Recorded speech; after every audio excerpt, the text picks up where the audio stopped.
ராமநாதபுரம் அருகே இலங்கைக்கு கடத்த முயன்ற 60 லட்சம் ரூபாய் மதிப்பிலான கஞ்சா பறிமுதல் செய்யப்பட்டிருக்கிறது. கூடுதல் விவரங்களை வழங்குவதற்காக செய்தியாளர் ஆனந்தன் இணைந்திருக்கிறார். ஆனந்தன், இந்த கஞ்சா கடத்த முயன்றவர்கள் யார்? அவர்கள் எங்கு கடத்துவதற்காக கஞ்சாவை பதுக்கி வைத்திருந்தார்கள்? சக்தி, அதாவது எஸ்பி பட்டினம் மற்றும் தொண்டி பகுதியிலிருந்து இலங்கைக்கு போதைப் பொருள் கடத்த இருக்கிறதா திருச்சியில் உள்ள சுங்கத்துறை நுண்ணறிவுத்துறை அதிகாரிகளுக்கு இன்று காலை ரகசிய தகவல் அளித்தது.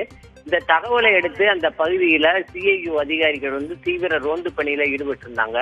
அப்போது தற்போது ஒரு அரை மணி நேரத்துக்கு முன்பாக எஸ்பி பட்டினம் கடற்கரை பகுதியில் உள்ள ஒரு இறால் பண்ணையை சோதனை செய்யும் போது அங்கு சுமார் 400 கிலோ மதிப்பிலான எடையிலான கஞ்சா, அதாவது முதல் தரம் உள்ள கஞ்சா பறிமுதல் செஞ்சிருக்காங்க. இதனை அடுத்து அந்த இறால் பண்ணையில் இருந்த 2 பேர் தப்பி ஓடியதாகவும் தகவல் தெரிவித்திருக்காங்க.